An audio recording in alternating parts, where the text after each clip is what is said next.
Hi, I'm Rusty. Quick introduction, really quick. I want everybody to know, or hopefully you've watched the first video on this YouTube channel, because it explains that I am really brand new to this.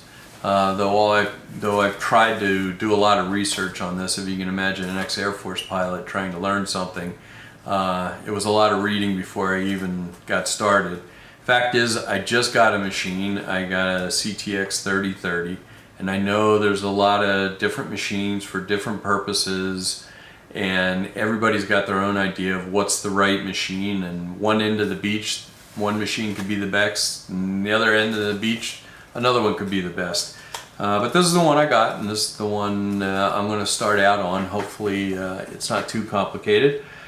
The whole idea behind this is, since I am new, I'm going to put these videos up as I go along and kind of chronicle or diary the things that I'm going through as I do them. I'm not being paid by anybody. Nobody's sponsoring me.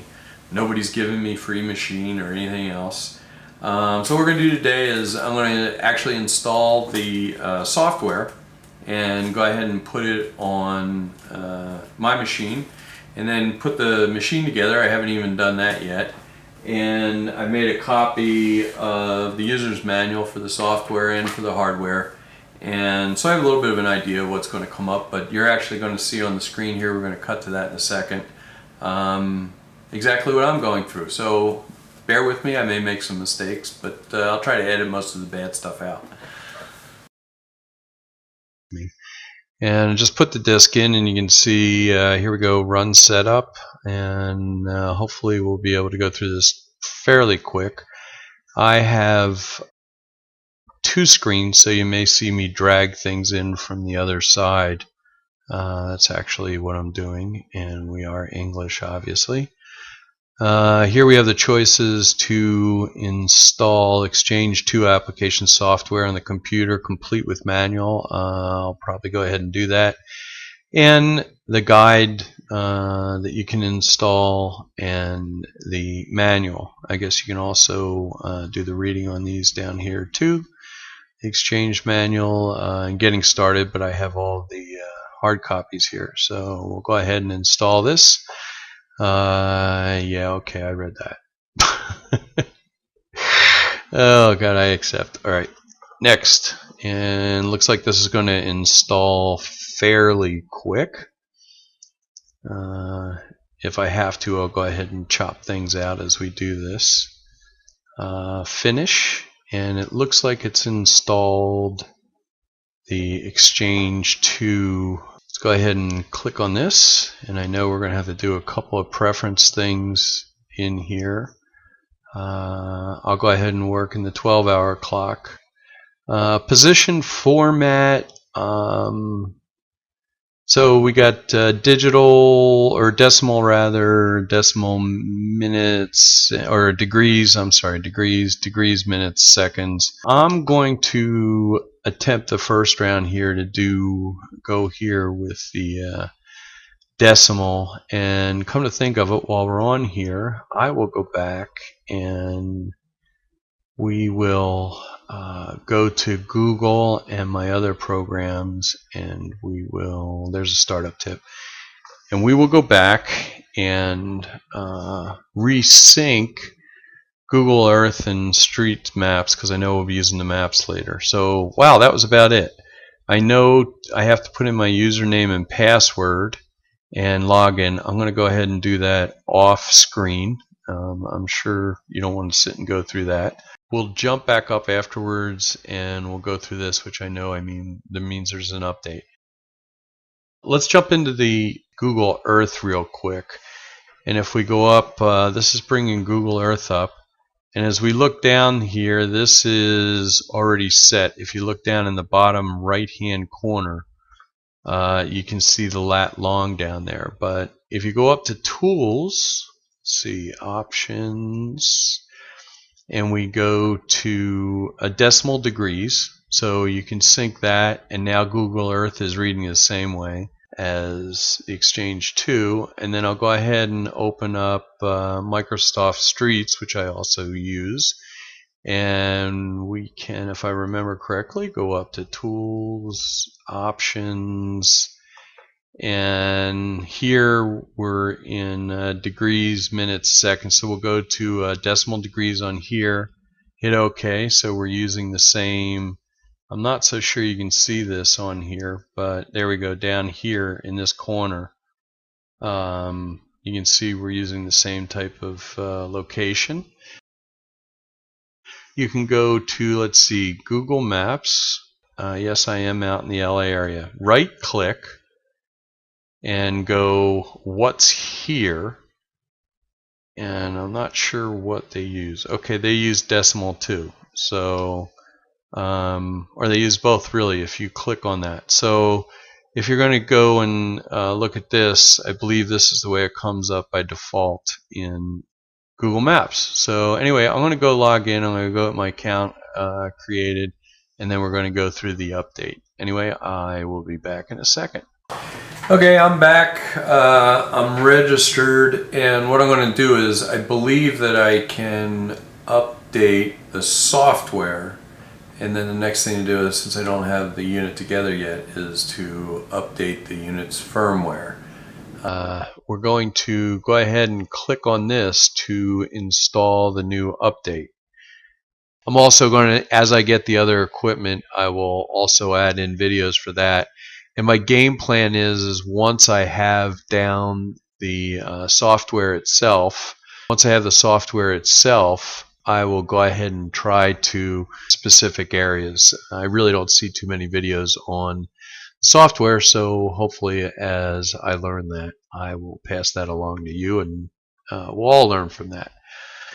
Okay, so here we go. We're at around 100%. Update complete. Please close application and restart it. This has got to be about the boringest thing in the world for you guys. But anyway, we'll get through it. If anybody else has a problem with these type of things, hopefully this will help them out. It looks like it went through and updated. We're going to try and restart this. It looks like it's restarted.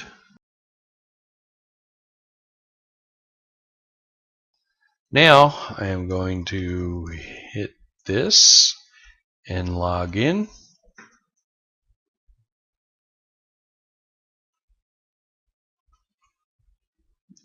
And to be honest with you, that was about as easy as it can be.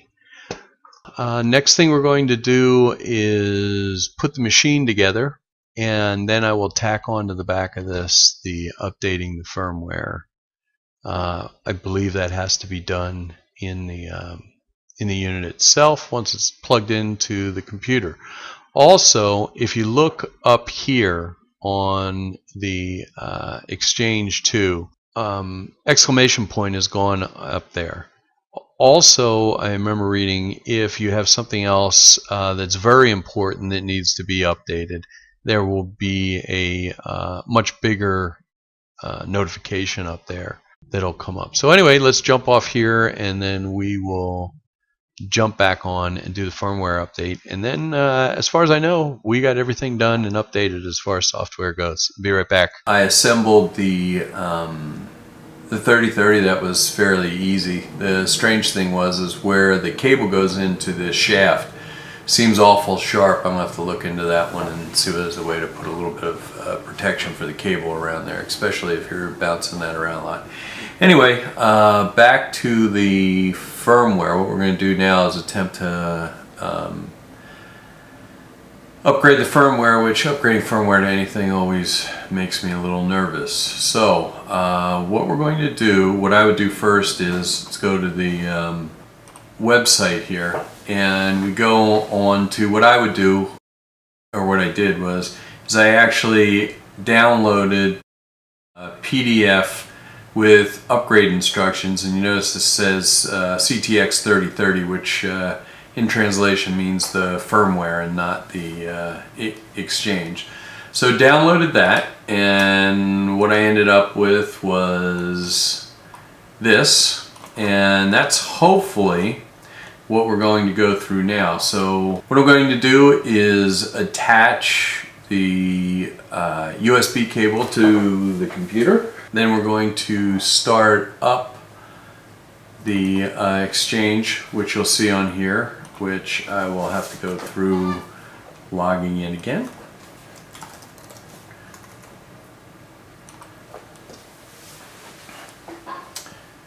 So there we go, now we're logged in. So what we're going to do now, turn on the unit.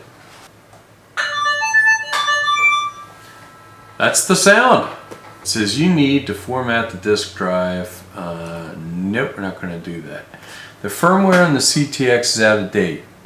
Please perform an update on it and try again.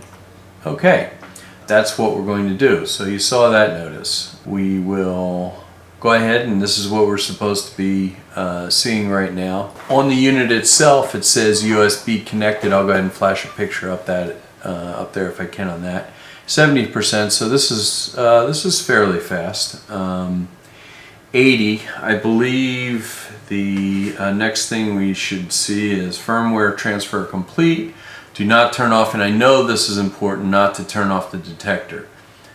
Please disconnect the detector from the PC and follow the detector screen prompts to complete. So we're going to disconnect it from the PC. I'm going to pull it out, and we're going to hit OK. And on the unit itself, it says updating, and now it asks me yes or no, do I want to? So I'm going to press yes. And it says upgrading firmware, so I guess we're doing good. Exciting. I am going to jump ahead here, and we'll be back with you in a second as soon as this gets done doing whatever it's doing. So just let you know what happened. It took about a minute or so, and it says that it was successful and it's restarting. So I haven't done anything, haven't plugged it back in yet or anything else, just waiting for it. Big thing also is it says to make sure that even when it was off, to make sure that the coil is not near anything major metal. And that's it. I think we are successful and we've done it. So hopefully this walking through the software, if you're not real familiar with computers or anything else, this may have helped. Just a reminder, I am not a software person. I'm not even a computer person. I just pretty much let the system do what it is, so I cannot help you if there is a problem for this. I do know that there is a way to manually update this. You would go to the site itself, download the software or firmware, and then go to the PDF, and it'll tell you how to put that onto your system. Anyway, I do hope this is helpful, and I'll tell you what, I can't wait to get out there and give this thing a try, but we're going to do a little more studying first to figure out how this thing works, and I'll get back to you. Thanks a lot for watching, and hope this helps.